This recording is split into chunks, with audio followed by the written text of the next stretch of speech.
भाजपा के नेता कपिल मिश्रा एक बार फिर से सुर्खियों में हैं। कपिल मिश्रा को रांची एयरपोर्ट पर झारखंड पुलिस ने रोक दिया है और वे रुपेश पांडे के शोक संतप्त परिवार से मिलने आए थे। बरही में हुई मॉब लिंचिंग की घटना को लेकर कपिल मिश्रा ने उनसे मुलाकात करने की बातें कही थी। उनके परिवार के लोगों से मिलकर वो ढाढ़स बढ़ाने के साथ 8 लाख रुपए की मदद भी देना चाहते थे। आप भी सुनिए कि किस तरह से कपिल मिश्रा ने अपनी बेबसी रांची के बिरसा मुंडा एयरपोर्ट से बयां की है। मैं अभी भी 4 घंटे हो चुके हैं, रांची एयरपोर्ट के अंदर ही मुझको रोक कर रखा गया है, डिटेन करके रखा गया है, बाहर नहीं निकलने दिया जा रहा। यहाँ तक कि जो मीडिया के लोग हैं उनसे भी बात नहीं करने दी जा रही है। मुझे नहीं पता कि इस प्रकार का बैन, प्रतिबंध, रोक ये मुझ पर लगाने से क्या हासिल होगा सरकार को। मैं तो रुपेश पांडे जी के शोक संतप्त परिवार से मिलने के लिए आया हूँ, उनके दरवाजे पे खड़ा होने के लिए आया हूँ।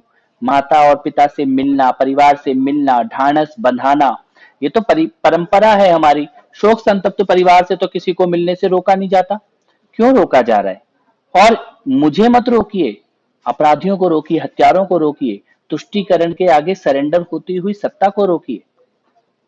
पूरी दुनिया से लगभग 1,500 से ज्यादा लोगों ने 14 लाख रुपए इकट्ठे किए हैं रुपेश पांडे जी के परिवार के लिए, जो उनके बैंक के खातों में शिफ्ट किए जाएंगे, ट्रांसफर किए जाएंगे। परिवार को ये जानकारी देनी थी, समझना था कि कोई कानूनी मदद की आवश्यकता है। माताजी मांग कर रही हैं कि हत्यारों को फांसी मिलनी चाहिए। ये प्राथमिकताएं सरकार की शायद मुझे रोकने में ना लग करके ये न्याय सुनिश्चित करने में लगनी चाहिए।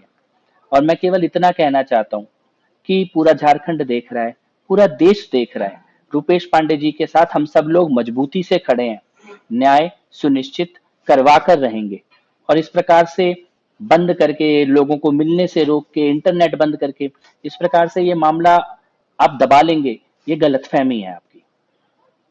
हेमंत सरकार की ओर से कपिल मिश्रा को रोके जाने पर अब राजनीति गर्म हो गई है। झारखंड की राजनीति में बीजेपी भी लगातार हेमंत सोरेन सरकार पर आरोप लगाती रही है और ऐसे में कपिल मिश्रा की उपस्थिति के बाद उनको रोका जाना निश्चित रूप से उनको नागवार गुजर रहा है। बीजेपी के नेता इसे एक तरह से हिटलरशाही करार दे रहे हैं। वहीं बीजेपी के रांची के सांसद संजय सेठ इसे सरकार की हठधर्मिता और कानून व्यवस्था का मामला बताते हैं।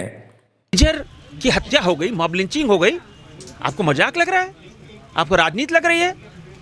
एक परिवार का एक बेटा चला गया, पूरा परिवार उजड़ गया, आपको राजनीति तो मजाक लग रहा है? इतनी निर्दयता, इतनी बेशर्मी, ये तो शर्मनाक है।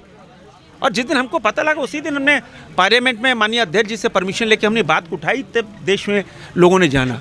अब 1 हफ्ता हो गया, एक शब्द नहीं बोल पाए। जब पूरी दुनिया से दबाव शुरू हुआ हिंदुस्तान से, तब आप जाकर 3 मंत्री को भेज रहे। उसके पहले आपका बेटा मारा गया है, आपका नागरिक मारा गया है, एक बच्चा जिसने अपनी जीवन नहीं शुरुआत की थी। तो ये तो बहुत बहुत शर्मनाक है। और कपिल मिश्रा आ रहे थे, आने देते, चले जाते, क्या हो जाता भाई? कोई आपातकाल है क्या? इमरजेंसी लगी है क्या? आप एक कपिल मिश्रा को नहीं संभाल पा रहे हो।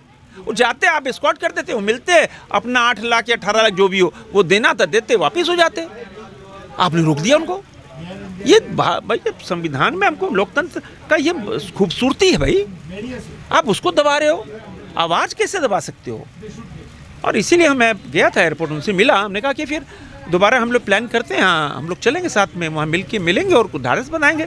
क्योंकि हमारी हिंदू संस्कृति, भारतीय संस्कृति में है कि खुशी में जाओ ना जाओ, दुख में जाओ, उसके दुख बांटो। हालांकि 4 जिलों में तनाव को देखते हुए कपिल मिश्रा को रोका गया है। इन 4 जिलों में धारा 144 लगाई गई है और वहीं एहतियात के तौर पर इंटरनेट भी कई घंटों के लिए बाधित की गई थी। ऐसे में कपिल मिश्रा का झारखंड आना और उसके बाद से मॉब लिंचिंग में मारे गए रुपेश पांडे के परिजनों से मुलाकात का इरादा निश्चित रूप से आने वाले समय में धार्मिक उन्माद को बढ़ा सकता था। ऐसे में झारखंड सरकार ने उनको जाने से रोककर एक तरह का खतरा टालने का प्रयास किया है। मुखर संवाद के लिए रांची से अशोक कुमार की रिपोर्ट। उस्ताद आफत में पड़ी है जान। उस्ताद, उसके हाथ में तलवार है।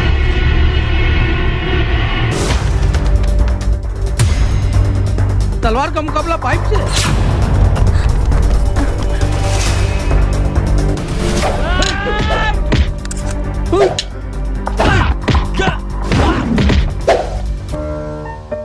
अरे वाह, आप तो हीरो हो। हीरो मैं नहीं, ग्लाइको पाइप है। अरे बॉस का कॉल।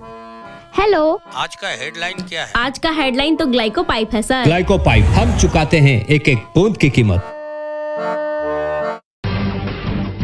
जब टूटती है आस, जब थकती है सांस, जब रूठते हैं अपने, मुंह मोड़ता है जमाना, जब अंगड़ाई लेता है संकल्प, फिर बनती है कहानी, बनते हैं अनमिट निशान।